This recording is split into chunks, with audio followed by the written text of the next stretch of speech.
dalam kesempatan ini melalui tempat kita masing-masing, dan diharapkan juga kita sama-sama juga untuk di-mute biar kita juga bisa menikmatinya gitu tempat kita masing-masing. Dan kedua, pertemuan ini secara keseluruhan hanya berupa suara yang dipimpin oleh MC, pemimpin doa, dan pembicara.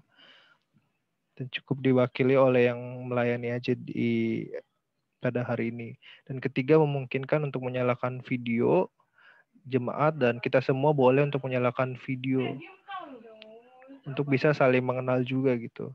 Dan keempat, silahkan pin presentasi supaya tampilan layar tidak berubah. Ya, diharapkan untuk men-pin slide yang di-share oleh Stis Alpha agar kita sama-sama bisa mengikuti setiap ibadah yang akan dipandu hari ini. Dan kelima, matikan mikrofon agar tidak terjadi overlap. Ya teman-teman, ada kala baiknya kita memute-kan mikrofon kita gitu. Dan keenam, pertanyaan, diskusi, atau sharing dapat dilakukan melalui kolom chat yang tersedia. Diharapkan apabila teman-teman ada yang ingin tanyakan, gak usah sungkan gitu, tanya aja melalui kolom chat. Dan ketujuh, mari menikmati Tuhan dan persekutuan ini bersama, mohon tidak melihat atau mengerjakan hal yang lain. Dan ya kita kembali lagi untuk menyempatkan waktu kita yang hanya sekitar 1,5 jam sampai 2 jam gitu untuk tidak mengerjakan hal-hal yang lain, karena ya ketika kita meluangkan waktu kita sama Tuhan, ada kala baiknya kita fokus bersekutu dengan Tuhan. Oke teman-teman, selamat berfellowship, selamat beribadah, dan aku kembalikan pada MC untuk memimpin ibadah hari ini. Ya, terima kasih untuk Bang Evan. Shalom teman-teman, kita akan memulai ibadah kita. Dan sebelumnya aku mau menghimbau teman-teman untuk mengambil posisi yang nyaman karena kita hari ini mau fokus sama Tuhan. Dan aku mempersilahkan teman-teman untuk mempersiapkan hati dan juga pikiran. Dan kita akan bersaat teduh sejenak teman-teman. Mari dengan tetap mengambil sikap berdoa, kita bersaat teduh.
Mari kita bersatu dalam doa.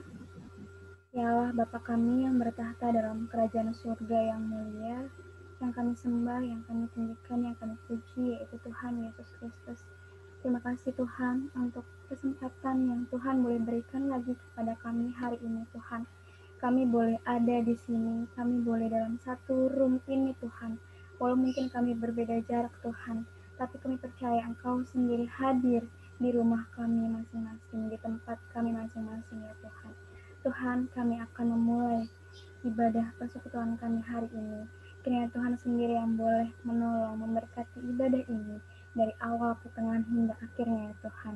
Kau boleh juga memberkati Tuhan setiap Tuhan Yesus para pelayan yang melayanimu hari ini, terlebih hamba-Mu yang menyampaikan firman-Mu, kayak Engkau sendiri yang boleh memimpin dan Engkau sendiri yang boleh memberikan hikmat daripada-Mu. Kami juga tidak lupa berdoa bagi teman-teman kami ya Tuhan, yang belum datang di room ini Tuhan. Kami berdoa biarlah mereka boleh sama-sama datang di room ini, kita boleh sama-sama memuji dan memuliakan Engkau Bapa. Terima kasih Tuhan, kami akan memulai ibadah ini dengan mengucap syukur. Hanya di dalam nama Tuhan Yesus kami berdoa dan mengucap syukur. Haleluya. Amin.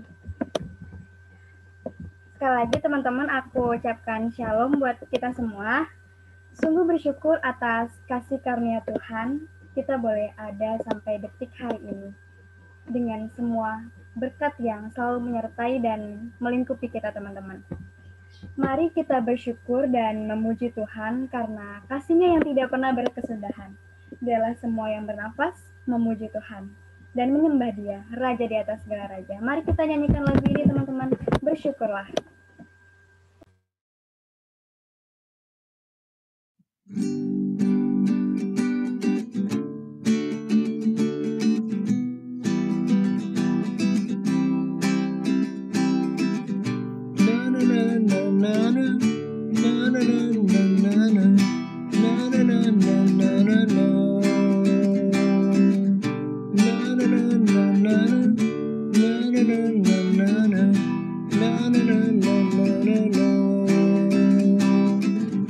Haleluya, ku memuji-Mu Tuhan, karena kasih-Mu tak berkesudahan.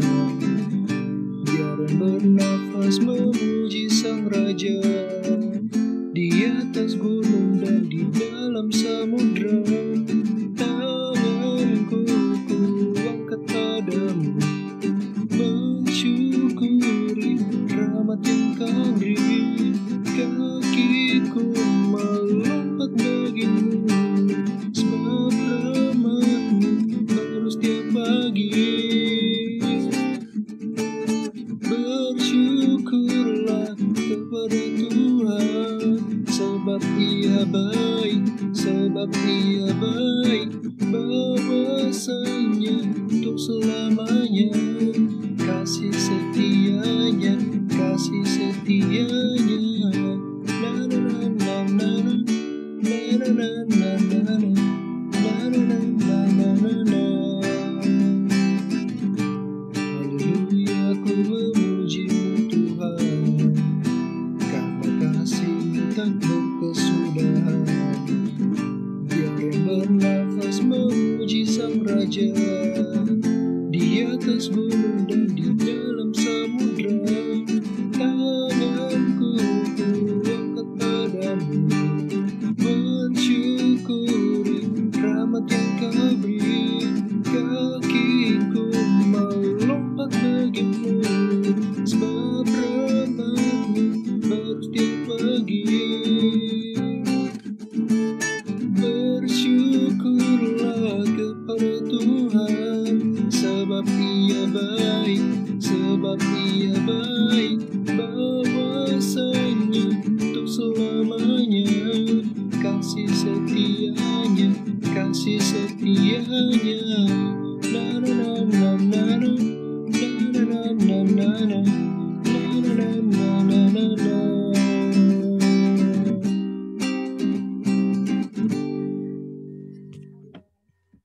Teman-teman, tiba saatnya kita akan memasuki ruang sharing kampus dan doa syafaat.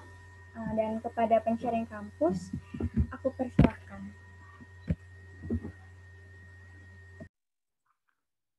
Teman-teman, sebelumnya mohon maaf karena yang hari ini sharing kampus harusnya dari PMK UBL, tapi karena ada satu dan lain halangan, aku akan bacakan pokok doa dari teman-teman UBL, teman-teman. Jadi yang pertama kondisinya, dan minta teman-teman doakan tentang P1 untuk maba angkatan 2020 di PMK UBL.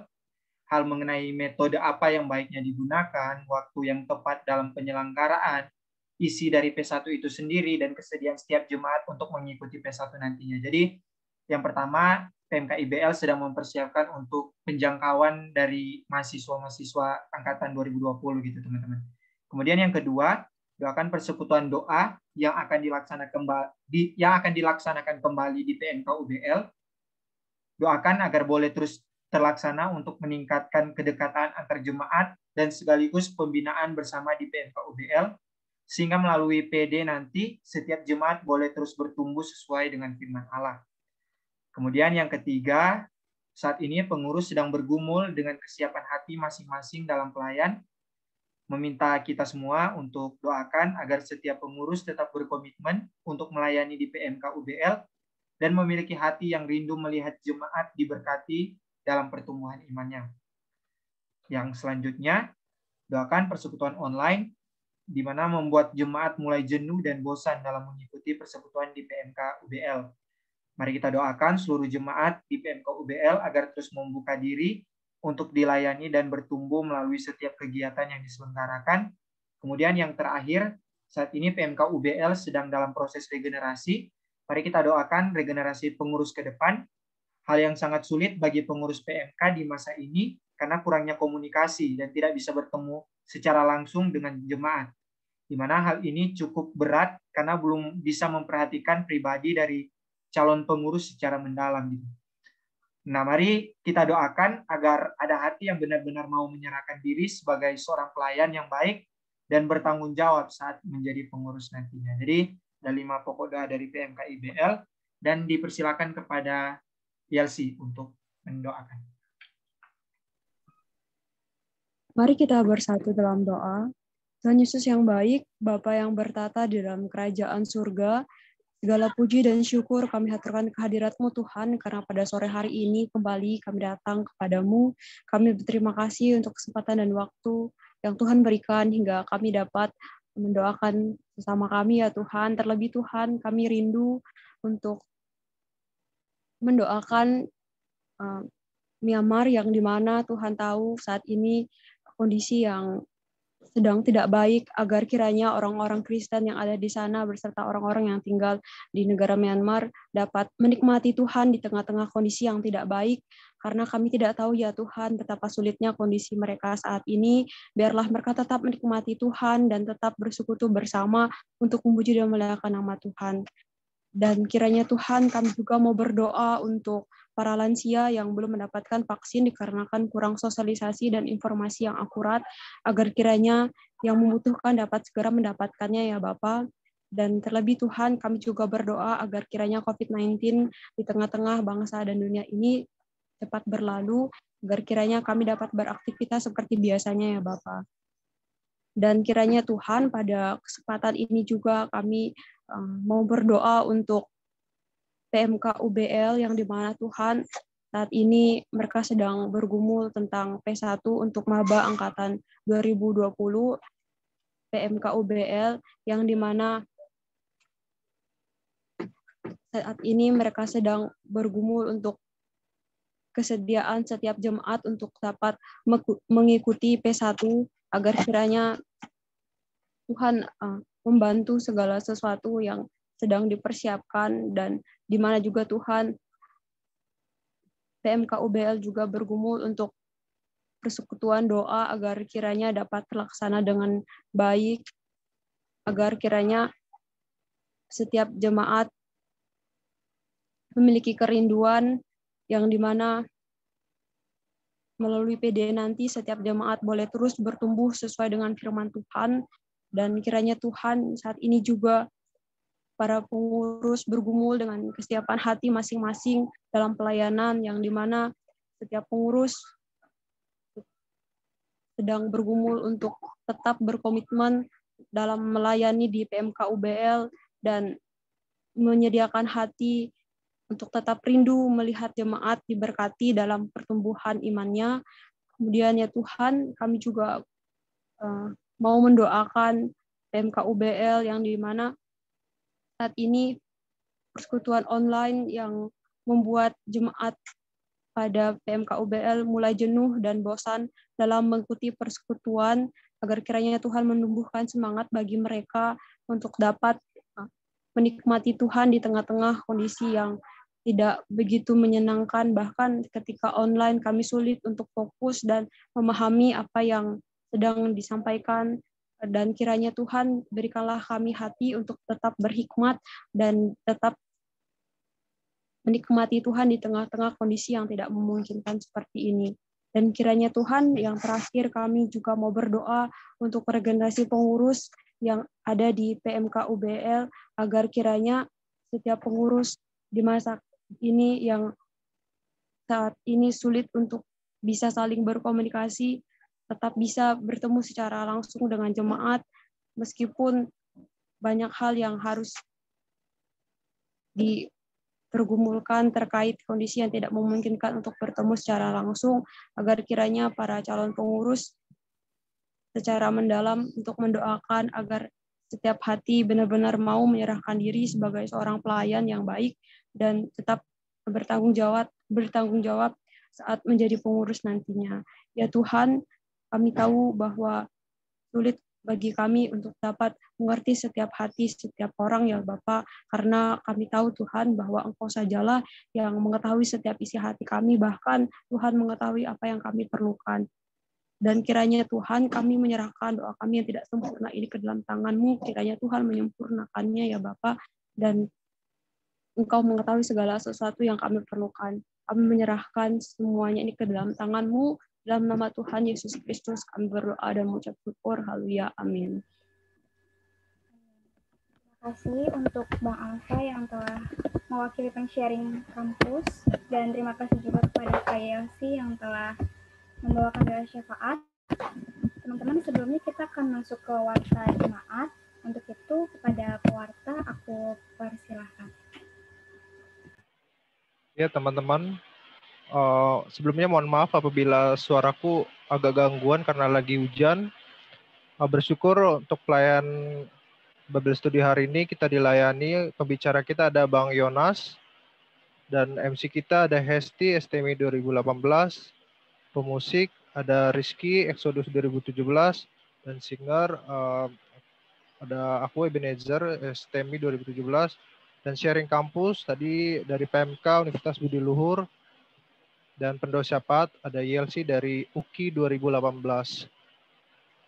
Dan oke, teman-teman, selanjutnya ada Creative Bible Study. Creative Bible Study ini merupakan lanjutan dari KPL dari RK gitu.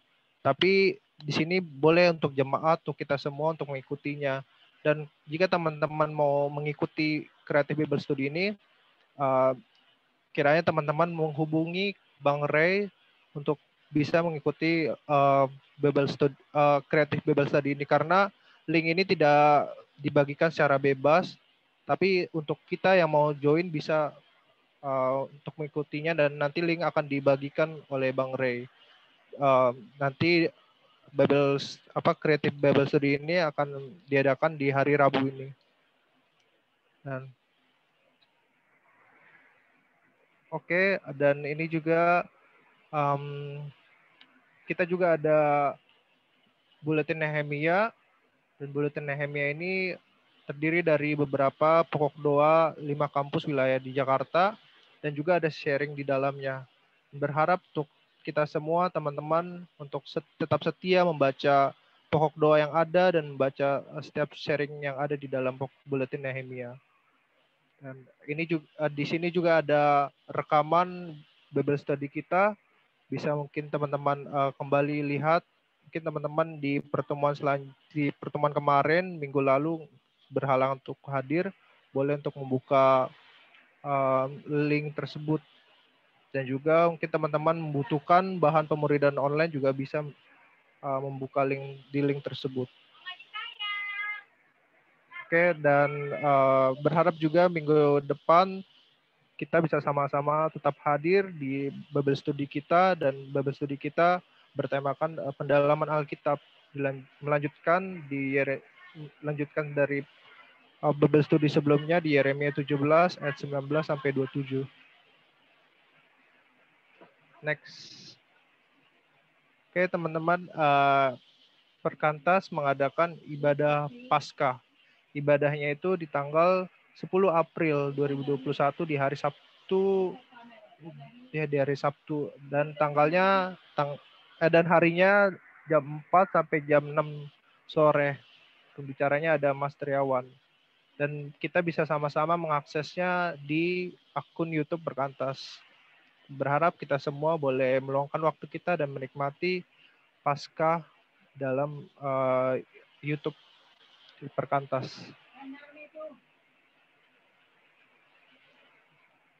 Oke, aku persilakan MC untuk melanjutkan kembali. Terima kasih Bang Eban yang telah menyampaikan warta hari ini. Teman-teman, saat ini aku mengundang teman-teman untuk boleh mengambil sikap berdoa kembali. Aku mengajak kita untuk mengingat lagi kebaikan Tuhan hari ini. Atas semua yang terbaik yang Tuhan telah beri. Dan lihat juga bagaimana diri dan hati kita sekarang kepadanya. Apakah kita telah sungguh-sungguh mengasihi Tuhan? Apakah kita telah sungguh-sungguh mempercayakan hidup kita sepenuhnya kepada Dia? Atau mungkin malah kita sedang bermain-main dengan dosa di balik kata pengampunan. Mari kita renungkan ini bersama teman-teman, dan mari sama-sama sambil menyanyikan lagu Selidiki Aku, Lihat Hatiku.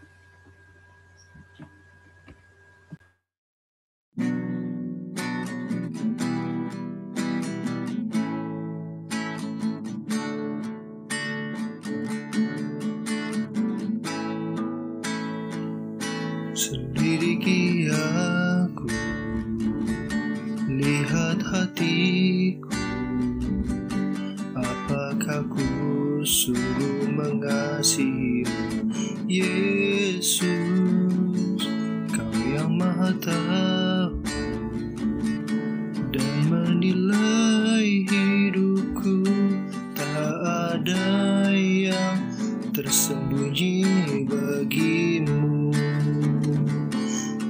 Ku lihat kebaikan-Mu yang tak pernah habis di hidupku.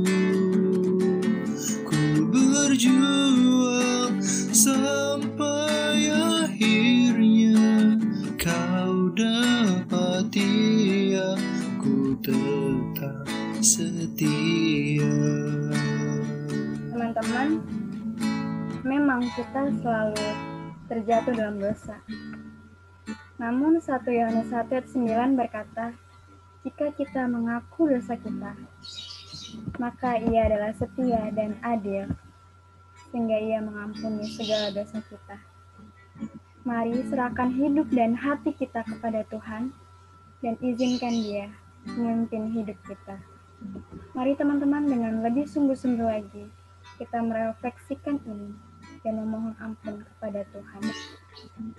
Mari nyanyikan. Selidiki aku, lihat hatiku, apakah ku sungguh mengasihimu, Yesus, Kau yang Maha Tahu dan menilai hidupku, tak ada yang tersembunyi bagimu.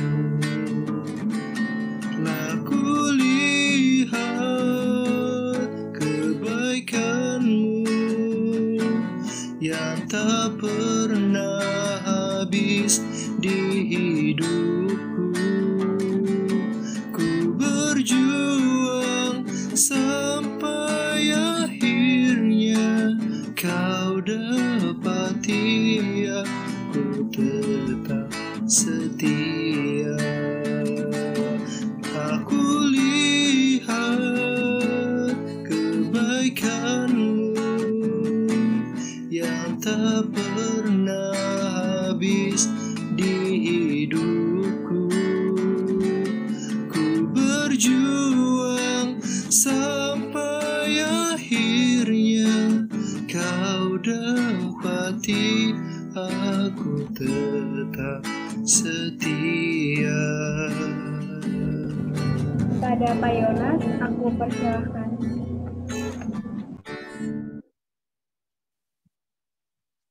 ya kita akan bersama-sama mendengarkan firman Tuhan. Mohon sebelumnya mari kita bersama-sama mohon pimpinan Roh Kudus agar kita dimampukan untuk boleh mengerti firman Tuhan. Namun bukan sekedar mengerti, dan kita juga dimampukan mempunyai tekad untuk melakukannya. Mari kita bersatu dalam doa. Bapa Surgawi yang Maha Kasih, kami sungguh mengucap syukur, kasih penyertaan Tuhan kepada kami sepanjang hari ini, dalam aktivitas kami, dalam pergumulan kami, Tuhan senantiasa hadir mengampuni kami dan menuntun kami. Sekalipun kami sedang berusaha, Tuhan jauh dari kami, seringkali kami merasa Tuhan tidak bersama-sama dengan kami. Namun kasih dari Tuhan semata, kami ada sekarang sebagai kami. Dan saat ini kami mengucap syukur, di tengah-tengah bulatan itu, kami disatukan oleh Tuhan dalam persekutuan Bible Study sore hari ini. Dan biarlah ya Tuhan, apa yang akan kami terima akan menjadi titik balik perubahan hidup kami ke depannya. Oleh karena itu kami persembahkan sekarang hati, pikiran kami, guna disapa, guna ditegur, guna diperbaiki, akan diteguhkan oleh kebenaran firman. Hamba-Mu yang sore hari ini untuk menjadi pemberitamu yang lemah, tengah-tengah kelemahan, keterbatasan, dan kedosaan hamba-Mu, kiranya anugerah Tuhan yang sempurna itu boleh menolong hamba-Mu ini, sehingga hamba-Mu ini boleh menyampaikan firman-Mu dengan bersahaja dan setia. Dan juga Tuhan anugerahkan bagi setiap kami hati yang lembut untuk menerima kebenaran firman-Mu, dan bukan sekedar hati yang lembut menerima kebenaran firman-Mu, anugerahkan buat kami tekad yang kuat untuk hidup di dalam firman-Mu. Bersabarlah ya Tuhan, sebab umat Tuhan yang ini setia mendengarkannya. Di dalam kasih Kristus Yesus, firman yang telah menjadi manusia, kami berdoa dan mengucap syukur. Amin. Teman-teman yang Tuhan Yesus kasihi, bahan yang diberikan kepada saya yang akan bersama-sama kita renungkan bersama terambil dari Yeremia pasalnya yang ke-17, ayat yang pertama hingga ayatnya yang ke-18. Yeremia pasal yang ke-17, ayat yang pertama hingga yang ke-18. Saya akan membacakannya buat teman-teman sekalian. Namun saya juga berharap dan berdoa teman-teman sekalian mengikutinya dengan melihat dari perangkatnya masing-masing, hati tetap terarah kepada firman Tuhan. Demikian ada tertulis. Dosa Yehuda telah tertulis dengan pena besi, yang matanya dari intan, terukir pada loh hati mereka dan pada tanduk-tanduk misbah mereka, sebagai peringatan terhadap mereka. Misbah-misbah mereka dan tiang-tiang berhala mereka memang ada di samping pohon rimbun di atas bukit yang tinggi, yakni pegunungan di padang. Harta kekayaanmu dan segala barang kendaraanmu akan kuberikan dirampas sebagai ganjaran atas dosamu di segenap daerahmu. Engkau terpaksa lepas tangan dari milik pusakamu yang telah kuberikan kepadamu. Dan aku akan membuat engkau menjadi budak musuhmu di negeri yang tidak kamu kenal. Sebab dalam murkaku api telah mencetus yang akan menyala untuk selama-lamanya. Demikian beginilah firman Tuhan. Terkutuklah orang yang mengandalkan manusia, yang mengandalkan kekuatannya sendiri, dan yang hatinya menjauh daripada Tuhan. Ia akan seperti semak bulus di padang belantara. Ia tidak akan mengalami datangnya keadaan baik. Ia akan tinggal di tanah angus di padang gurun, di negeri padang asin yang tidak berpenduduk. Diberkatilah orang yang mengandalkan Tuhan, yang menaruh harapannya pada Tuhan. Ia akan seperti pohon yang ditanam di tepi air, yang merambatkan akar-akarnya ke tepi batang air, dan yang tidak mengalami datangnya panas terik. yang daunnya tetap hijau, yang tidak khawatir dalam tahun kering dan tidak berhenti menghasilkan buah. Betapa liciknya hati, lebih licik daripada segala sesuatu. Hatinya sudah membatu, siapakah yang dapat mengetahuinya? Aku, Tuhan yang menyelidiki hati, yang menguji batin, untuk memberi balasan kepada setiap orang setimpal dengan tingkah lakunya, setimpal dengan hasil perbuatannya. Seperti ayam hutan yang mengerami, yang tidak ditelurkannya, demikianlah orang menggaruk kekayaan secara tidak halal. Pada pertengahan usianya, ia akan kehilangan semuanya. Dan pada kesudahannya, usianya, ia terkenal sebagai seorang bebal. Kata kemuliaan luhur dari sejak semula, tempat bait kudus kita, ia mengharapkan Israel. Tuhan, semua orang yang meninggalkan Engkau akan menjadi malu. Orang-orang yang menyimpang daripadamu akan dilenyapkan di negeri. Sebab mereka telah meninggalkan sumber air hidup, yakni Tuhan. Sembuhkanlah aku ya Tuhan, maka aku akan sembuh. Selamatkanlah aku, maka aku akan selamat. Sebab Engkaulah kepujianku. Sesungguhnya mereka berkata kepadaku, di manakah firman Tuhan itu? Biarlah ia sampai. Namun tidak pernah aku mendesak kepadamu untuk mendatangkan malapetaka. Aku tidak mengingini hari bencana. Engkaulah yang mengetahui apa yang keluar dari bibirku. Semuanya terpampang di hadapan matamu. Janganlah engkau menjadi kedahsyatan bagiku. Engkaulah perlindunganku pada hari malapetaka. Biarlah orang-orang yang mengejar aku menjadi malu, tapi janganlah aku ini menjadi malu. Biarlah mereka terkejut, tetapi janganlah aku ini terkejut. Buatlah hari malapetaka menimpa mereka, dan hancurkanlah mereka dengan kehancuran berganda. Demikian firman Tuhan. Tuhan Yesus bersabda, yang berbahagia setiap kita yang mendengarkan firman Tuhan, merenungkannya, dan hidup di dalamnya. Teman-teman yang Tuhan Yesus kasihi, ya mungkin kalian ketika pendahuluan kitab Yeremia disampaikan, kalian telah mendengar bahwa Yeremia adalah nabi yang tersingkir. Setepatnya dia seorang imam yang tersingkir. Karena dia lahir dari keluarga Imam Abiatar, yang tersingkir karena pilihan politik yang salah. Waktu terjadi pemberontakan, perebutan kekuasaan era masa tua Daud, Adonia, saudara sekandungnya Salomo, berusaha mengambil tahta dan sangat menyenangkan hati rakyat. Ya, sebelumnya Absalom juga berusaha kudeta kepada Daud ayahnya. Itulah upah yang diterima dari keputusan Daud. Nah, ketika Adonia sedang memproklamasikan dirinya sebagai raja Israel yang baru, ya, ini merupakan bentuk pembangkangan kepada keputusan Daud yang mengurapi Salomo menjadi penggantinya. Dan saat itu dua imam besar yang sangat dekat kepada Daud, yaitu Imam Abiatar dan satu lagi Imam Zadok.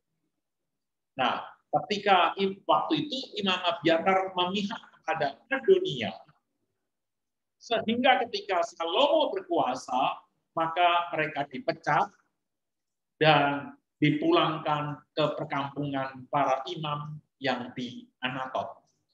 Ya, itu bisa dibaca di 1 Raja-Raja 2 ayat 26 dan 27. Jadi dia adalah tersingkir. Nah, namun demikian dia sangat mengasihi bangsanya. Ya, sehingga ketika dia melihat mendengar bangsanya itu akan menerima hukuman, sedihnya luar biasa. Dan tragisnya dia diangkat menjadi nabi untuk memberitakan penghukuman bagi bangsa yang dia kasihi itu. Maka dengan pemahaman seperti itu, latar belakang seperti itu, kita jadi ngerti gitu. Di Yeremia pasal 20 ayat 9 ketika dia mengatakan, apabila aku berpikir aku tidak mau mengingat dia, yaitu Allah, dan tidak mau mengucapkan firman lagi demi namanya, yaitu isinya tentang nubuatan Yerusalem, Yudea yang akan dibuang, maka di dalam hatiku ada seperti bunga api yang menyala-nyala terkurung dalam tulang-tulangku. Dan aku berlelah-lelah untuk menahannya, tapi aku tidak sanggup. Jadi di dalam dirinya ada gejolak, satu ini tidak ingin bangsanya menerima berita tidak bagus itu. Karena cintanya. Tetapi di sisi lain, dia juga seorang nabi yang taat kepada Allahnya. Maka di dalam perikop yang nanti kita akan bahas, aku tidak akan meninggalkan pelayanan penggembalaanku sebagai seorang gembala Israel, sekaligus dia juga sebagai domba yang digembalakan oleh Allah. Jadi menjadi suatu hal yang berat sekali ketika dia menyampaikan teguran-teguran, masukan-masukan kepada bangsa yang dikasihinya. Dan bacaan yang kita baca tadi adalah merupakan satu teguran yang Yeremia harus sampaikan kepada Yehuda. Secara garis besar pasal 17 itu dibagi atas 3 bagian, yaitu pembuktian dosa orang-orang Yehuda, yaitu yang di selatan.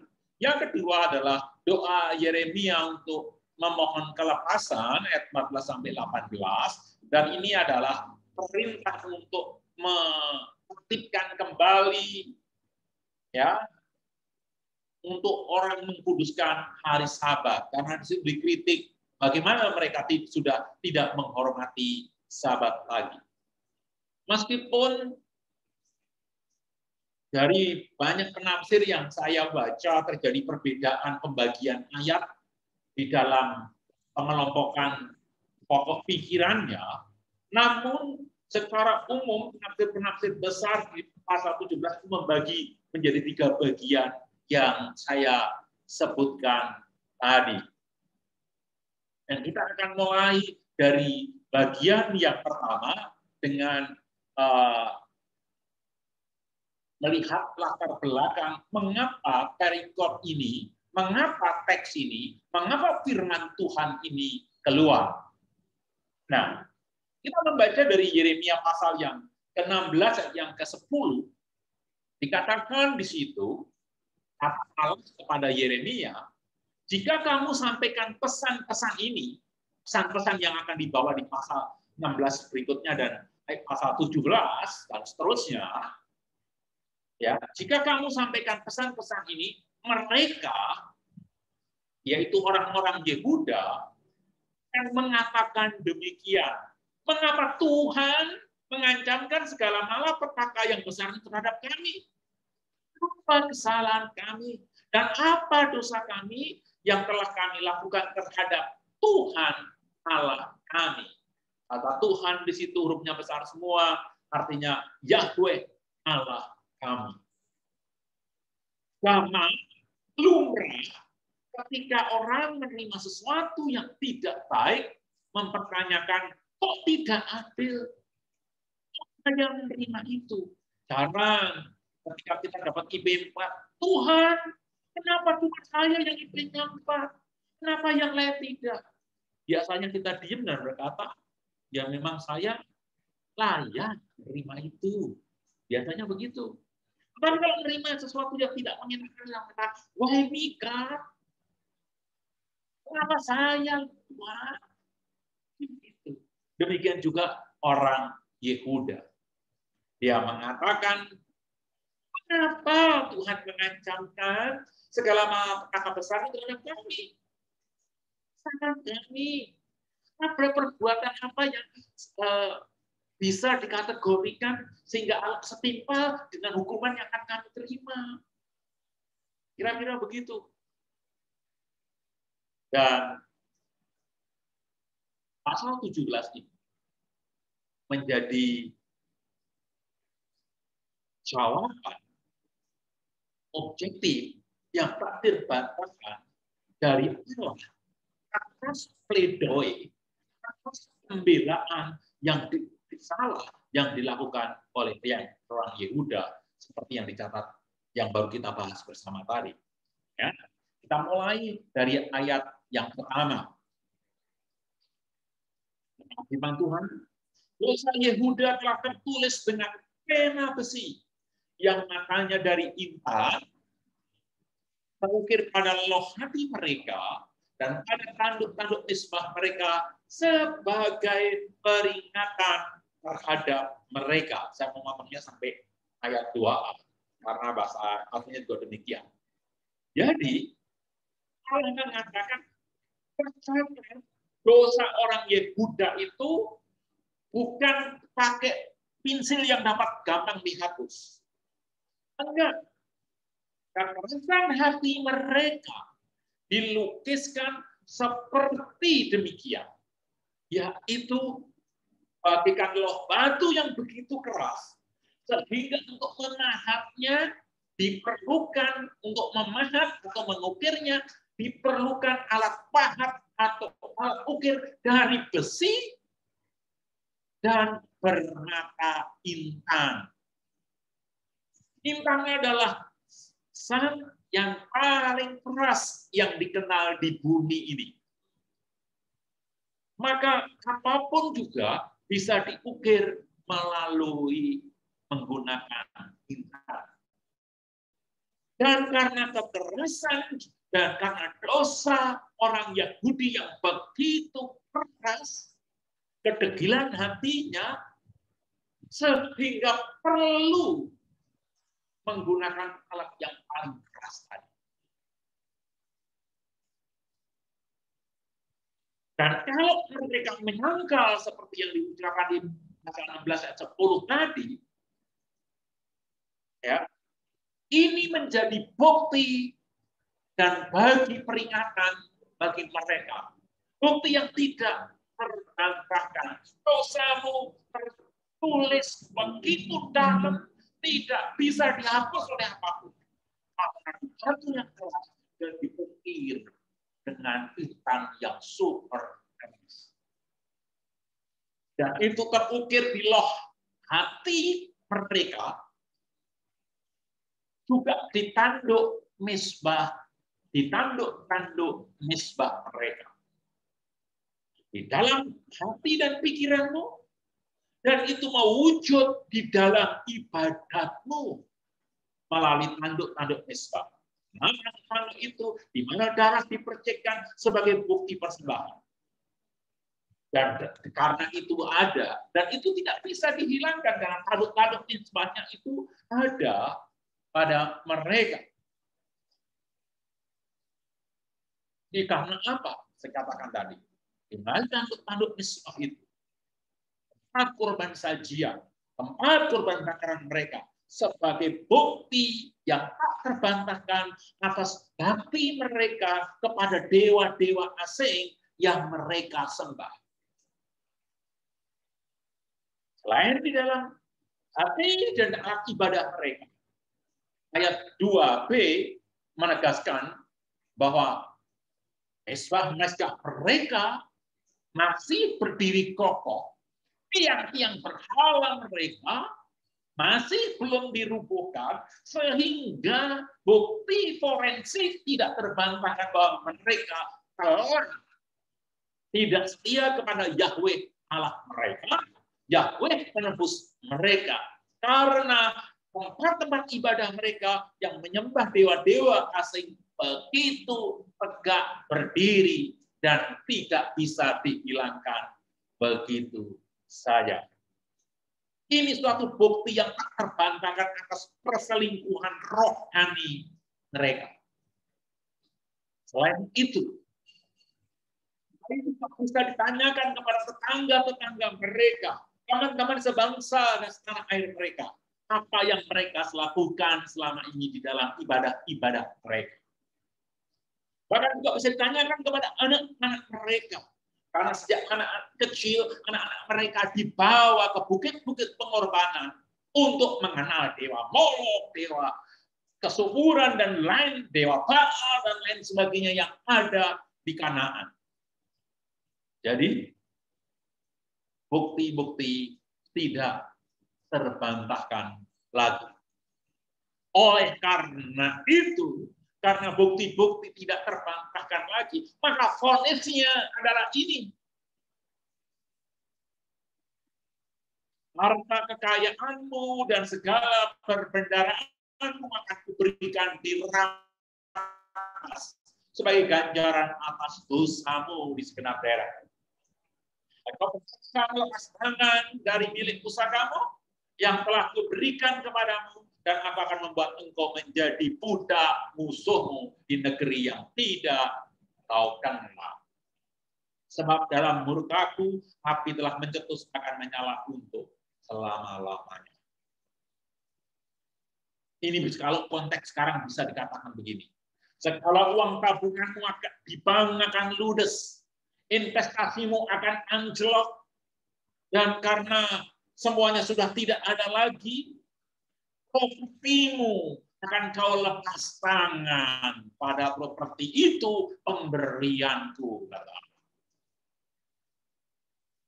Dan itu tidak cukup. Hartamu ludes, investasimu habis, propertimu kau gadekan, ya, lepas tangan itu sehingga tidak bisa menikmati, namun pemindahan hak tidak, karena itu dirampas oleh Babel. Dan itu enggak cukup, kamu akan menjadi budak. Kalau konteks sekarang, harta habis, uang di bank habis, investasi anjlok, rumah dijual, dia bekerja sebagai pembantu di orang tersebut. Luar biasa. Jadi di sini dicatat ada 3 penghukuman. Harta dan kendaraan dibiarkan dirampas. Yang kedua, hak mereka terpaksa dilepas tangan. Tanah tetap ada di situ, tetapi hasilnya bukan mereka yang menikmati. Dan itu tidak cukup, mereka harus ditawan sebagai budak di pengasingan. Dan semua ini, 3 hal ini, semuanya terjadi persis seperti yang dinubuatkan hanya beberapa tahun sebelum Nabi Yeremia mengakhiri pelayanan. Karena Nabi Yeremia mengakhiri pelayanan sekitar 580, karena tidak ada catatan yang cukup detail. Karena Nabi Yeremia tidak ikut tertawan, tetapi dia akhirnya dia pergi ke Mesir, dan di Mesir juga bernubuat tidak bagus terhadap Mesir, maka kemungkinan Yeremia ditangkap di sana. Ya. Jadi Nabi Yeremia itu mengakhiri pelayanan sekitar 580 sebelum Masehi, sedangkan Nawanan terjadi pada tahun 586 sebelum Masehi. Jadi 6 tahun sebelum cerita terakhir tentang Nabi Yeremia. Semuanya ditepati oleh Tuhan seperti yang diancamkan. Berikutnya ini, mengapa mereka akhirnya menerima seperti itu? Menarik sekali. Seolah-olah terjadi lompatan pemikiran di benak Allah ketika tadi berbicara tentang penghukuman, lantas berbicara ajaran yang sedikit jauh. Katakan di situ, terkutuklah orang yang mengandalkan manusia, yang mengandalkan kekuatannya sendiri, dan yang hatinya menjauh daripada Tuhan. Ia akan seperti semak bulus di padang belantara ia tidak akan mengalami datangnya keadaan baik. Ia akan tinggal di tanah angus, di padang gurun, di negeri padang asin yang tidak berpenduduk. Sekali lagi, ini ketika kita melihat tadi berbicara tentang hukuman yang akan mereka terima, selalu ada lompatan pemikiran, kecuali ditambahkan kata kamu seperti itu. Demikian, bahasa aslinya pun seolah-olah demikian. Nah, kalau kita mempelajari sejarah ataupun membaca kitab raja-raja, kitab Yeremia, kitab Yekezkiel, dan kitab-kitab nabi yang lain, kita akan melihat bahwa ternyata para pemimpin Yehuda, di mana adanya Raja Zedekia pada waktu itu, waktu serangan pertama dari Babel, mereka takluk. Ya, jadi belum perang besar, mereka takluk supaya terjadi peperangan yang besar. Jangan berjanji setia kepada Babel. Dan itu yang dinasihatkan Allah melalui para nabinya. Dan yang paling kencang adalah Yesaya dan Yeremia. Nah, nasihatnya adalah supaya sebaiknya Yerusalem, Yudea menyerah. Karena Babel itu menjadi alatnya Allah untuk mendisiplinkan mereka. Tetapi begitu tentara Babel ditarik, Zedekia meminta bantuan Mesir dan melawan Babel. Saat itu, pada serangan yang kedua, Yerusalem ditaklukkan, bahkan Mesir juga dikalahkan. Nah, disitulah teks ini hendak menempel, hendak mengkoreksi, seolah-olah ini loh, bercerminlah loh. Itu orang yang mengandalkan manusia, yang mengandalkan kekuatannya sendiri, yang mengandalkan pertimbangannya sendiri, yang mengandalkan pemikiran pertimbangannya sendiri. Nanti kita bahas di ayat berikutnya.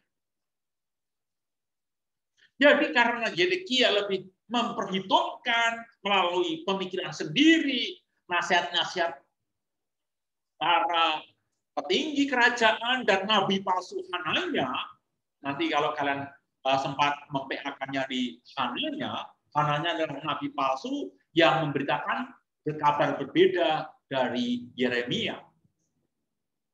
Karena itulah pemimpin agama palsu, pemerintahan bersama-sama melawan Allah dan nabinya. Maka orang seperti ini katakan terkutuk karena mengandalkan kekuatannya sendiri, pertimbangannya sendiri, dan hatinya menjauh dari Tuhan. Terkutuknya seperti apa? Dia akan seperti semak bulus di padang belantara. Ini adalah semak yang perakarannya tidak sekuat kurma gitu, ya. Udah begitu akaranya nggak begitu kuat, di padang belantara pasti kesulitan dapat air. Maka dikatakan ia tidak akan mengalami datangnya keadaan baik. Kalau musim hujan, dia gampang longsor. Kalau pas musim kemarau, mungkin dia layu. Dia tidak pernah mengalami keadaan baik. Diumpamakan, ia akan tinggal di tanah angus, di padang gurun, di negeri padang asin yang tidak berpenduduk. Dulu, kota yang tidak berpenduduk itu bukti dikutuk oleh Tuhan.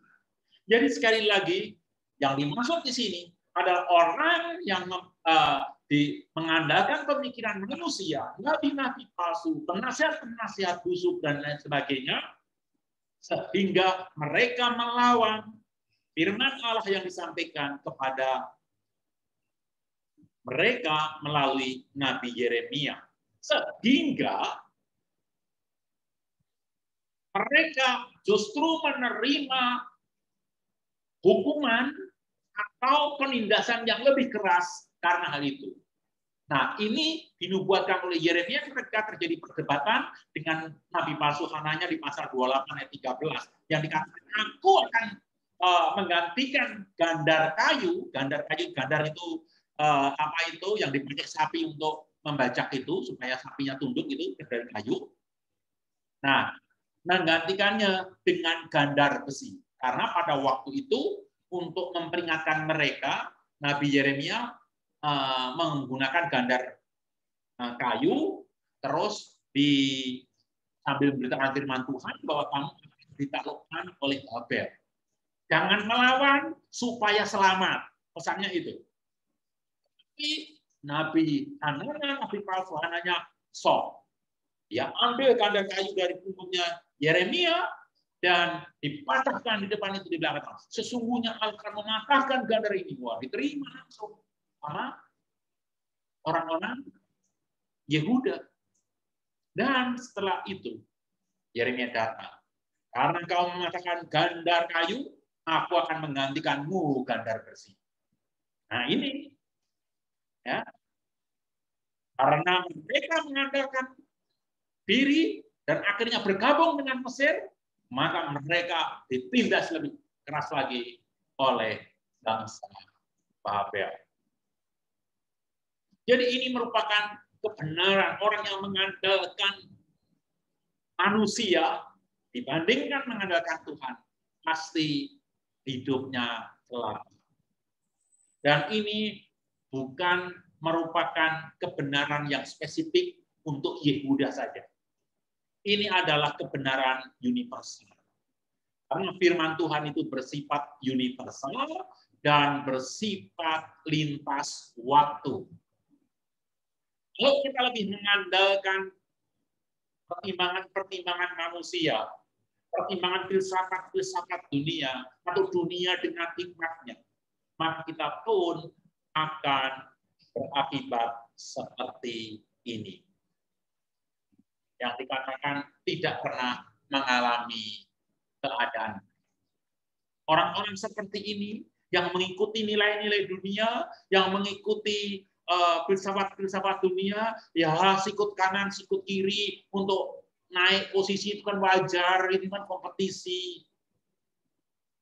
Ya menyuap dengan hal-hal yang tidak pantas, yang tidak kudus, itu wajar untuk memulai bisnis. Karena di buku-buku bisnis itu, kalau mau dapat kakak, ya umpamanya jangan ikan cere, nggak akan dapat. Kalau mau dapat ikan takalan, umpannya jangan udang kecil, nggak dapat. Itu kan ilmu bisnis, itulah pertimbangan manusia. Pada firman Tuhan jelas. Bagaimana cara berbisnis diajari, bagaimana menjaga integritas diajari. Oleh karena itu, orang-orang yang lebih mendengarkan pertimbangan dunia, hidupnya tidak pernah mengalami masalah. Mungkin dia kaya, mungkin dia berhasil di bisnisnya, tetapi dia tidak menikmati yang apa yang namanya damai sejahtera. Ya. Tentu ini berbeda dengan orang yang mengandalkan Tuhan, seperti ayat 7 dan 8 berbeda. Dikatakan di situ, diberkatilah orang yang mengandalkan Tuhan, yang menaruh harapannya hanya pada Tuhan. Dia akan seperti pohon yang ditanam di tepi air dan yang tidak mengalami datangnya panas terik. Yang daunnya tetap hijau, yang tidak khawatir dalam tahun kering, dan yang tidak berhenti menghasilkan buah. Kalau tadi orang yang mengandalkan manusia diibaratkan lagi seperti semak bulus di padang belantara, di negeri tanah asin. Orang yang mengandalkan Tuhan, yang akan mendapat nasihat yang benar dari Tuhan, bisa umpamakan seperti pohon yang ditanam di tepi sungai. Ini kondisi ideal. Kenapa dikatakan kondisi ideal? Di mana idealnya? Saya mengatakan Sebab dia berada tempat di mana yang dia perselukan itu tersedia senantiasa. Dia berada di suatu tempat di mana segala sesuatu yang diperlukan selalu tersedia. Karena pohon yang dibutuhkan adalah air dan zat hara. Jika dia di pinggir sungai, itu kondisi ideal. Karena yang dibutuhkan pohon adalah air dan zat hara yang ada di tanah. Maka, sekalipun itu musim kemarau, pohon-pohon yang tempat lain mengalami kekeringan, mengalami panas terik, dia tidak mengalami. Karena yang dia butuhkan ada. Dan orang yang mengandalkan Tuhan itu dilukiskan seperti itu. Maka dia tidak pernah mengalami apa yang namanya dampak kekeringan. Musim kering ada, yang lain terkena imbasnya, tetapi dia tidak akan pernah. Sebab apa yang dia butuhkan sudah dan pasti tersedia. Dan orang seperti ini pasti hidupnya aman, damai, sejahtera. Seperti pengungkapan pemazmur di Mazmur 23 ayat yang pertama. Tuhan adalah gembalaku, takkan kekurangan aku. Ia memimpin aku ke air yang tenang. Ia menuntut aku ke padang rumput hijau. So, what I need? Everything is provided. Begitu. Namun saya, dibanding Mazmur 23, ada Mazmur lain yang lebih mengingatkan saya kepada metafor ini, yaitu Mazmur 1 ayat 1-3. Yang dikatakan, berbahagialah orang yang kesukaannya ialah Taurat Tuhan, yang merenungkan Taurat itu siang dan malam. Ia seperti pohon yang ditanam di tepi air, yang menghasilkan buahnya pada musimnya, dan yang tidak pernah layu daunnya. Musim kering tidak melewatinya. Apa saja yang diperbuatnya berhasil. Dua-duanya menggunakan metafor. Orang seperti itu adalah seperti pohon yang ditanam di tepi air. Namun Yeremia menggunakan metafor itu untuk melukiskan orang yang mengandalkan Tuhan. Sedangkan pemazmur menggunakan hal itu untuk orang yang mencintai Taurat Tuhan atau hukum-hukum Tuhan. Hal itu bisa kita koherenkan ketika orang yang mengandalkan Tuhan adalah orang yang mencari kehendak Tuhan melalui hukum-hukumnya atau melalui firman-Nya. Jadi, orang yang mengandalkan Tuhan, mencari muka Tuhan, mencari kehendak Tuhan, dan hanya didapat melalui firman-Nya. Orang tersebut orang yang mencintai firman Tuhan, sekaligus mengandalkan Tuhan. Dan orang itu hidup di dalam kondisi ideal. Jadi, bagaimana kita bisa mengandalkan Tuhan kalau kita tidak mencintai firman-Nya? Jadi, mengenal firman Tuhan, mencintai firman Tuhan, hidup di dalam firman Tuhan adalah mandatori.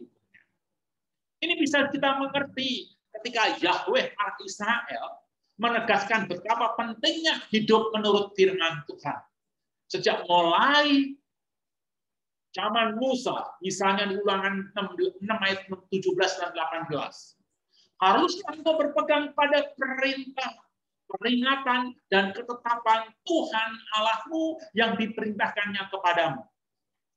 Haruslah engkau melakukan apa yang benar dan baik di mata Tuhan, supaya baik keadaanmu dan engkau memasuki dan menduduki negeri yang baik yang dijanjikan Tuhan dengan sumpah kepada nenek moyang.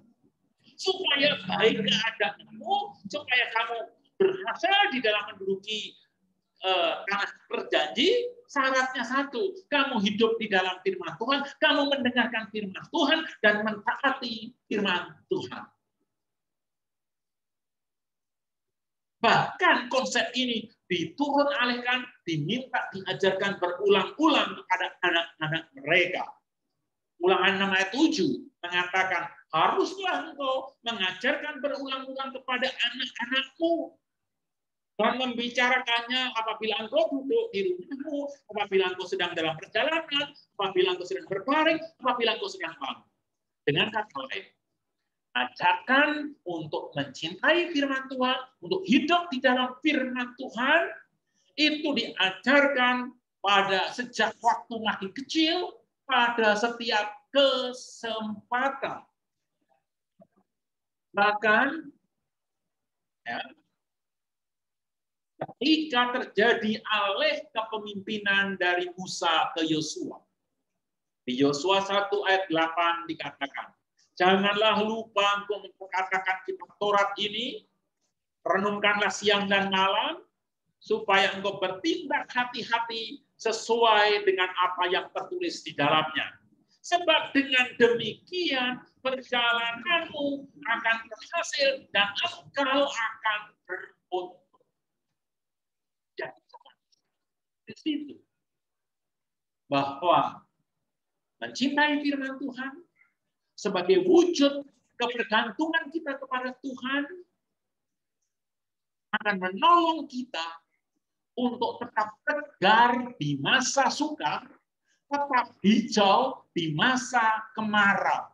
Sekali lagi, kecintaan kita kepada firman Tuhan sebagai wujud kebergantungan kita kepada Tuhan akan membuat kita tetap tegar di masa sukar, tetap hijau di musim kemarau. Ya, mencari kehendak Tuhan melalui firman-Nya. Oleh karena itu, teman-teman yang Tuhan Yesus kasihi, cintai firman-Nya.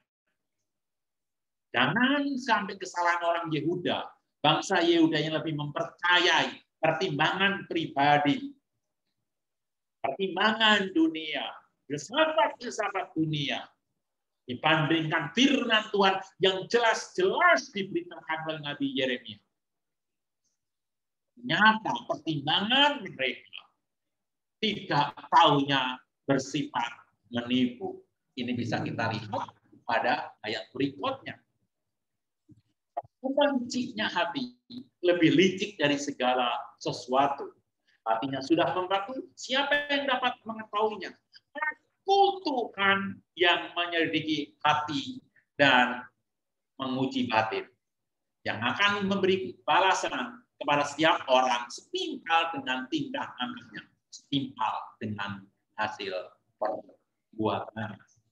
Ketika kita berbicara hati di sini, ya, itu di dalam tradisi orang Timur Tengah kuno, itu berbicara tentang sesuatu yang non-fisik atau melibatkan perasaan dan pikiran, heart and mind, ya, logika dan intuisi. Ya, hal yang dipakai yang mengandalkan pikiran manusia tadi, yang ayat 5 dan 6 tadi, adalah menggunakan pertimbangan, intuisi, dan logika manusia. Padahal heart and mind tadi yang dikatakan betapa liciknya itu, betapa liciknya hati itu. Kata hatinya licik hanya hati itu menggunakan kata akop, ha, lab. Ya, ha itu the, lab itu hati, akop. Nah, kop itu terjemahan yang lebih tepat mengganti. Ya, jadi hatinya itu bersikap mengganti. Nah, kata Yakob itu yang kemudian bermetamorfose menjadi Yakob. Apa yang kita pelajari dari tokoh Yakob yang kita kenal sebagai penipu? Yakob menggantikan dirinya untuk menerima berkat seolah-olah dirinya Esau, memasak daging kambing muda, pakai bumbu rasakan begitu, tangannya dibalut bulu kambing tadi. Ketika didapat siapa ini, dibilang Esau. Dia menggantikan dirinya seolah Esau untuk merebut hak kesulungan dari tangan Esau. Padahal sebelumnya sudah dijanjikan oleh Allah, kamu akan menjadi sulung. Tetapi tidak sabar menunggu jalan Allah, sehingga dia mengganti jalan Allah dengan jalannya sendiri, janji Allah dengan pertimbangan kasihnya sendiri yang berkolaborasi, yang berkonspirasi dengan namanya. Jadi, hati itu begitu licin. Sehingga dia akan menggantikan posisi Tuhan sebagai penasehat yang agung di dalam diri kita, menggunakan logika dan intuisi. Dia berusaha menggantikan posisi Allah di dalam diri kita. Dan dikatakan, hatinya lebih licik daripada segala sesuatu. Terjemahan yang lebih tepat, hati itu jahatnya sudah enggak ketulungan. Desperately weak. Incurable. Bukan incurable. Enggak bisa disembuhkan lagi. Sikap hati itu. Oleh karena itu orang yang mempercayai pertimbangan diri sendiri di atas firman Tuhan, orang tersebut masih tersesat. Dan saking liciknya hati itu, menggantikan Allah dalam dirinya itu, tidak ada orang yang bisa mendeteksi, termasuk yang punya hati dan pikiran. Iya ya, dia jahat. Kalau orang jahat, masuk suruh menghuk itu, firman Tuhan mengatakan, ampuni 70 kali 7 kali. Jangan berhenti untuk mengampuni. Maksudnya kan itu. Terus logika kita dan hati kita, tapi siapa yang akan mengingatkan dia kalau dia salah? Dia harus dapat pelajaran. Mungkin saya diutus sebagai nabi untuk mengajar dia. Nah, licik kan? Karena firman Tuhan jelas. Nah, ini harus berhati-hati. Dan hanya Allah yang mampu mendeteksi kelicikan hati manusia. Kita bisa ditertipu oleh bias hati kita sendiri. Oleh karena itu, hanya hati yang diterangi oleh firman Tuhan akan hidup membuat kita bergantung kepada Tuhan. Sudah parah, incurable, kata terjemahan NIV. Hanya Tuhan yang tahu menyelidiki hati, apakah hikmat yang dari kita itu masih lurus atau tidak. Dan untuk orang yang mengandalkan hati, yang mengandalkan diri sendiri, heart and mind-nya sendiri, dan tidak mengandalkan Tuhan, lebih menggunakan pertimbangan sendiri dibandingkan firman Tuhan, malah sudah menyediakan upah yang setimpal seperti ayat 5 dan 6 di atas. Di ayat berikutnya, sekarang kita mengkritisi dosa sebagian orang Yehuda. Kalau tadi ada dosa komunal, ini adalah dosa personal. Secara khusus adalah orang yang kaya, yang tamak, yang serakah makan harta. Mereka diseumpamakan seperti ayam hutan yang mengerami telur yang tidak ditelurkannya. Demikian orang yang menggaruk kekayaan secara tidak halal.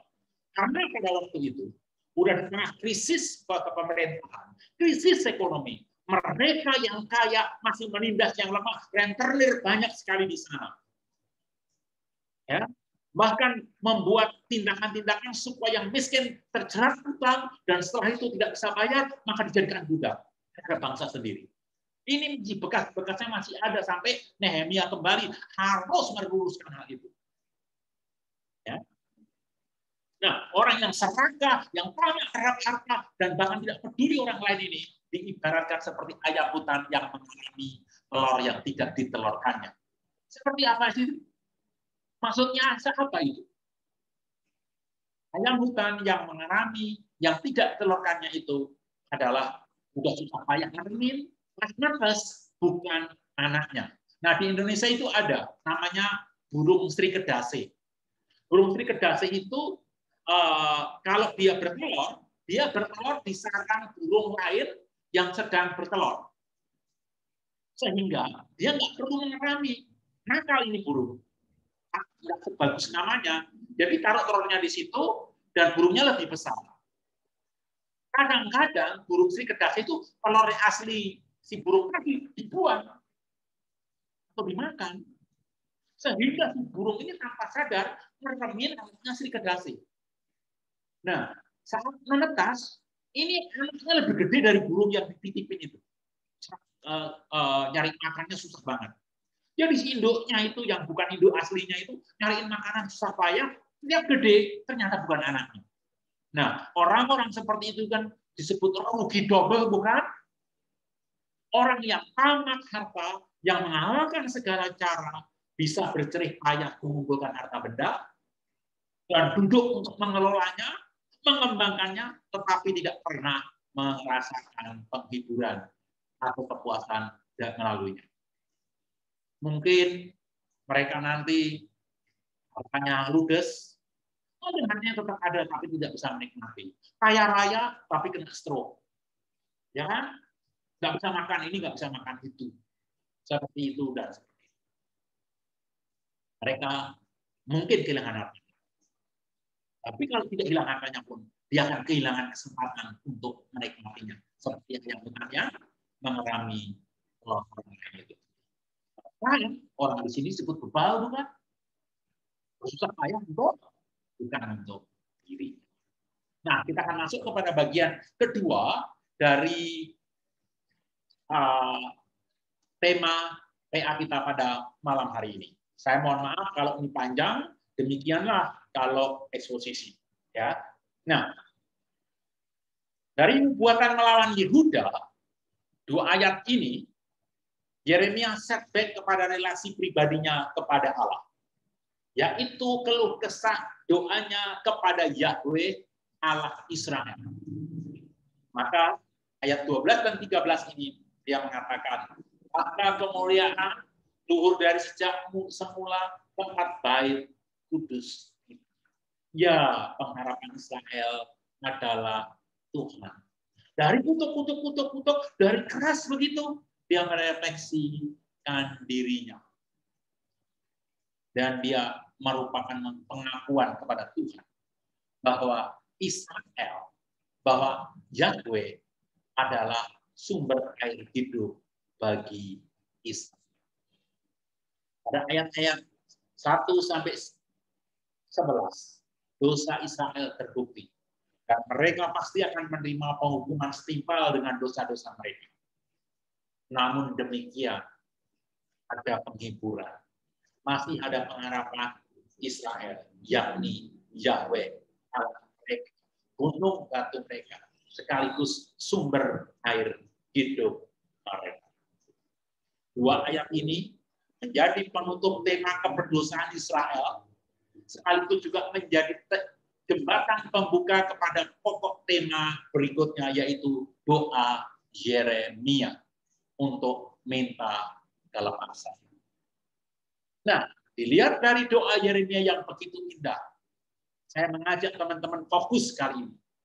Bagaimana pemahaman Yeremia tentang Allahnya melalui doanya. Dan itu saya berharap nantinya menjadi pemahaman kita tentang Allah kita, itu terwujud di dalam doa-doa kita juga. Sembuhkanlah aku, ya Tuhan, maka aku akan sembuh. Selamatkanlah aku, maka aku akan selamat. Ini merupakan pengakuan iman yang benar akan pengajaran kedaulatan Allah. Sembuhkan aku, maka aku akan sembuh. Kalau aku berdoa kayak apapun, aku berikhtiar apapun, kalau Allah nggak menyembuhkan, maka itu tidak terjadi. Aku berusaha membentengi rumahku dengan tembok tinggi, membayar tentara yang banyak untuk menjaga rumahku, tetapi jika Allah tidak menjaganya, sia-sia orang bangun rumah. Jika Allah bukan Allah yang mampu. Aku berupaya menjaga kesehatan, pakai masker, cuci tangan, dan lain sebagainya. Namun jika Tuhan tidak melindungi, tidak akan selamat.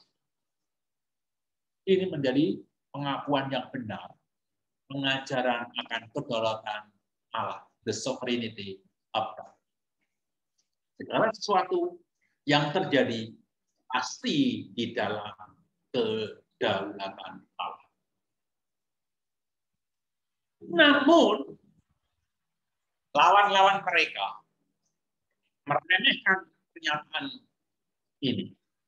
Sesungguhnya mereka berkata, sesungguhnya mereka meremehkan, di manakah firman Tuhan itu, biarlah ia sampai. Di mana janji penghukuman itu, biarlah dia sampai. Nantangin kan? Inilah doa Yeremia.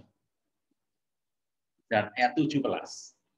Sekalipun dibully, sekalipun diremehkan, namun aku tidak pernah mendesak kepadamu untuk mendatangkan malapetaka. Aku tidak mengingini hari bencana. Saya berharap teman-teman menaruh perhatian banget pada bagian ini. Ya, ternyata terjemahan bahasa Indonesia kita ada missing, ada lost in translation. Kalau kalian perhatikan terjemahan bahasa Inggris yang lain dan sampai bahasa Ibrani pun demikian, ada satu frasa, ada satu kalimat yang lupa dicantumkan. Ya, kan tadi cuma dikatakan aku tidak pernah mendesak kepadamu untuk mendatangkan malapetaka. Ya kan? Ini kan neither I have desire the woeful day. Terus dikatakan atau yang ini, you know that I have not desired the day of despair. Ini kan, jadi ada kalimat ini yang tidak diterjemahkan.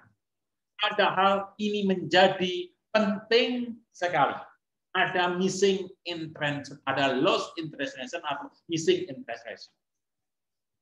Syukur untuk terjemahan Lembaga Alkitab yang baru di bahasa Indonesia masa kini itu sudah diperbaiki, sudah dilengkapi. Nah, ini tidak mengatakan bahwa di dalam doanya Yeremia berkomitmen untuk tidak melarikan diri dari penggembalaan Allah. Saya akan tetap mengikuti engkau, meskipun berat, saya akan tetap setia kepada engkau, meskipun pembentukanmu itu menyakitkan aku sekalipun. Maka tadi di pasal yang 20 yang katakan, ketika aku tidak ingin menyampaikan firman Tuhan di dalam hatiku, seperti ada bola api yang menyala-nyala itu. Karena dia satu sisi dia komitmen kepada Allah, satu sisi nasionalismenya juga terusik. Namun aku tidak melarikan diri dari penggembalaanmu, dari didikanmu, dari pembentukanmu, dari kebenaranmu ya Allah. Luar biasa. Yeremia. Dan aku berdoa, aku juga tidak mengingini hari malapetaka itu. Maksudnya kedatangan Babel untuk menyerbu Yehuda. Kalau nabi-nabi sekarang, ramalannya terjadi senang, meskipun itu sangat menyakitkan. Tapi Yeremia bijak sekali. Yeremia berdoa dengan hikmat yang luar biasa. Kalau kalau Yehuda diserbu oleh Babel, bukankah itu bangsanya sendiri? Kalau mereka ditaklukkan, bukankah dia juga ikut ditaklukkan? Jadi berdoa secara berhikmat. Dan bagian terakhir dari doa Yeremia. Biarlah orang yang mengejar aku menjadi malu, tetapi janganlah aku ini menjadi malu. Biarlah mereka terkejut, tetapi janganlah aku ini terkejut. Buatlah hari malam mereka menampa mereka, dan hancurkanlah mereka dengan kehancuran berganda. Ini berbicara tentang Babel yang akan menyerbu. Nah, biarlah mereka, jangan aku. Biarlah mereka, jangan aku. Ini bukan upaya untuk mencari keselamatan sendiri, tetapi sesungguhnya upaya mencari keadilan Allah. Sebab Allah adalah perlindungannya. Ya, dia mencari keadilan dari Allah. Biarlah orang yang mengejar aku menjadi malu. Bukan aku yang ditindas menjadi malu. Biarlah orang yang akan mempermalukan, dipermalukan. Biarlah orang yang akan membuat terkejut, diterkejutkan. Biarlah orang yang akan melakukan kejahatan menikmati hasil rancangan jahatnya itu sendiri. Keadilan bukan. Dan ini persis dari imannya Yeremia di pasal 11 ayat 20. Tetapi Tuhan atau tetapi Yahweh semesta alam menghakimi dengan adil, menguji batin hati. Biarlah aku melihat pembalasanku terhadap mereka, sebab pada aku sedang berperkara. Memang di dalam doanya mencari keadilan. Demikian juga kita di dalam mengalami penindas, diskriminasi atau apapun namanya, kita diminta berserah kepada Allah, bukan menyerah kepada keadaan. Berserah kepada Allah, mohon bimbingan Allah supaya Allah bertindak adil, bukan mencari pembalasan menurut hikmat manusia. Itulah tugas kenabian Yeremia, dan itulah tugas kenabian kita untuk mencintai.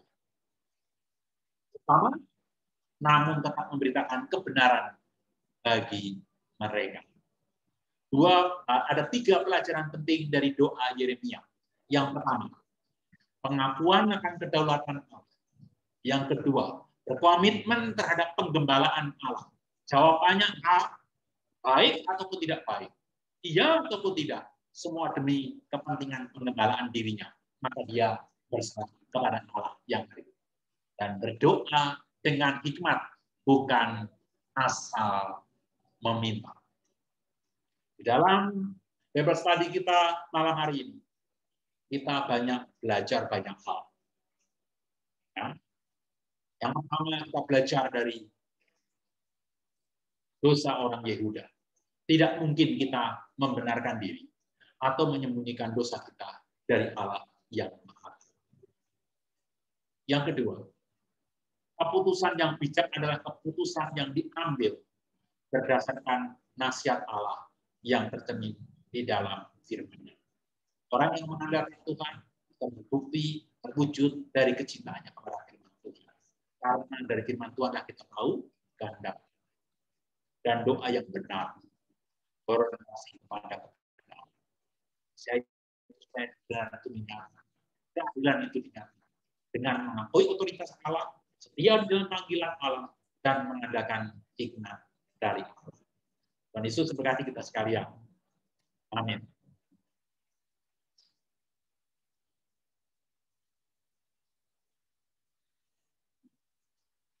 Kita ada sesi Q&A atau langsung doa dulu?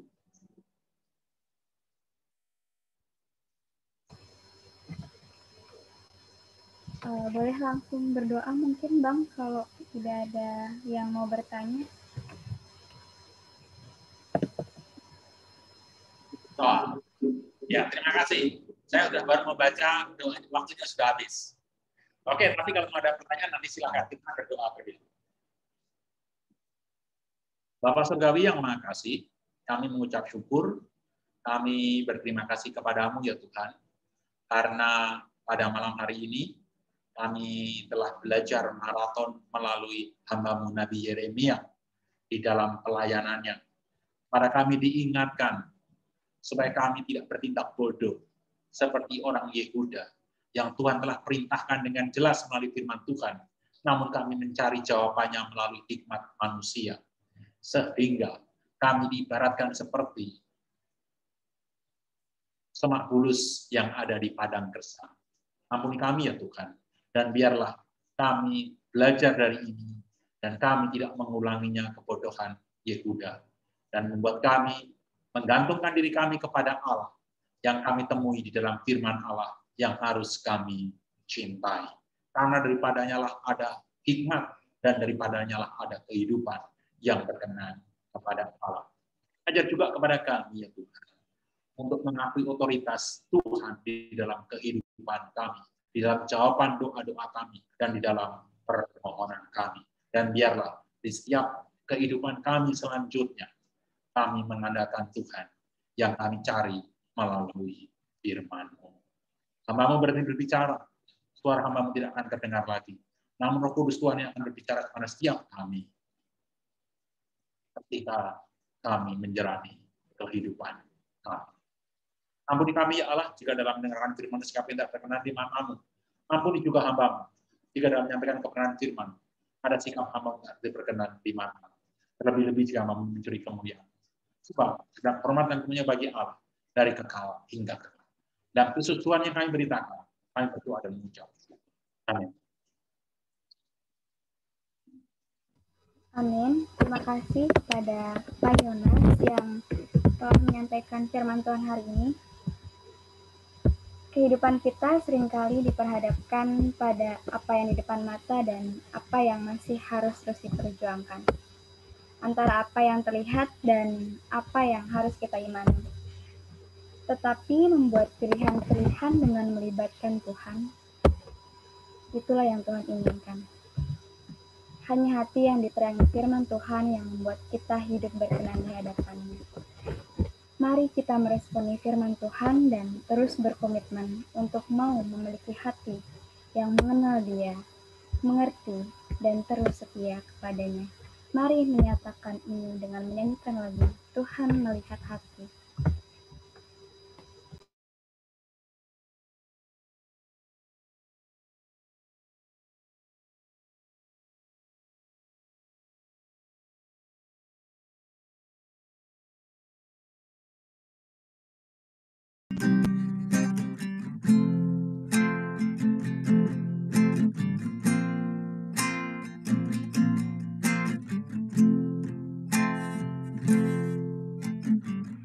Ini hatiku menyembah-Mu, tulus dan kagum padamu Yesus. Ini hatiku tak sempurna, perlu campur tangan-Mu dalam hidupku. Hatiku mengasihi-Mu, hatiku mengasihi-Mu, hatiku ingin mengenal-Mu, ingin mengerti-Mu. Tuhan, Kau lihat isi hatiku.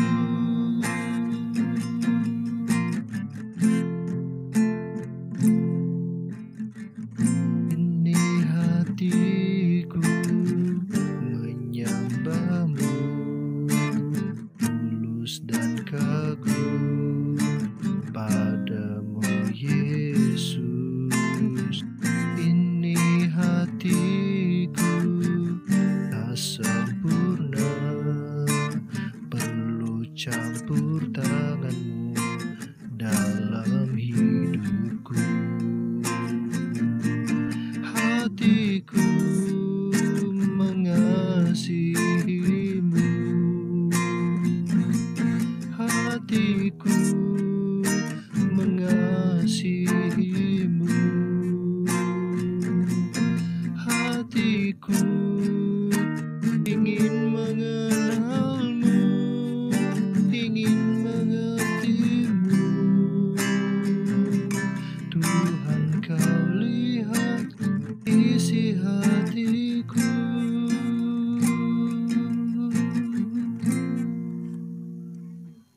Meminta dengan kasih Pak Yonas untuk boleh kembali menutup kita dalam doa.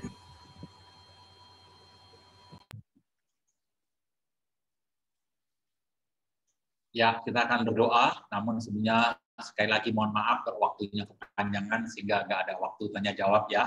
Tapi bisa ditanya kok lewat WA kok ya. Mari kita bersama-sama bersatu di dalam doa. Bapak Surgawi yang Maha Kasih, kami mengucap syukur karena kasih penyertaan Tuhan kepada kami sepanjang ibadah kami malam hari ini. Kami telah memperoleh banyak hal ya Tuhan melalui kebenaran firman-Mu. Kami diberi privilege ya Tuhan untuk melayani Engkau. Tuhan memberikan kami juga kerendahan hati memberi dan lain sebagainya ya Tuhan. Biarlah semuanya itu ya Tuhan, kami kembalikan untuk hormat dan kemuliaan-Mu. Bentar lagi kami akan berpisah satu dengan yang lain. Kami akan sibuk dalam tugas-tugas kami. Kami akan menghadapi pergumulan kami sendiri demi sendiri ya Tuhan. Namun kami meyakini ketika kami bergumul, lipat tangan kami, menekuk lutut kami, ada kawan-kawan kami yang lain, dan lipat tangan, serta menekuk lutut bersama-sama dengan kami. Lebih dari itu, Allah yang Maha Tahu akan memberikan yang terbaik bagi kami. Dan ketika kami di dalam pergumulan kami dan panggilan hidup kami masih harus mengemban tugas kenabian seperti yang Tuhan anugerahkan kepada Yeremia. Ajarkan kepada kami seperti Yeremia mengasihi orang-orang di sekeliling kami. Namun juga suatu keberanian untuk memberitakan kebenaran bagi orang-orang yang kami kasihi. Sekalipun itu menyakitkan kami, maupun menyakiti relasi kami dengan kawan-kawan kami. Demi kebenaran yang Tuhan percayakan kepada kami, ajar kami untuk memberitakannya. Sebab untuk itu ya Allah, kami telah disertai oleh kebenaran firman. Sebab untuk itu kami telah diutus dan ditebus. Dan untuk itu pula kami semua menerima berkat dari Tuhan. Kiranya kasih karunia dari Allah Bapa dan Putranya yang tunggal Tuhan kita Yesus Kristus, serta persekutuan dengan Roh Kudus, ada tetap terus menyertai kita dalam studi kita, dalam pekerjaan kita, dalam pelayanan kita, dalam kita berelasi dengan keluarga dan berelasi dengan sesama, menyertai kita sekalian dari saat ini hingga kesudahan zaman.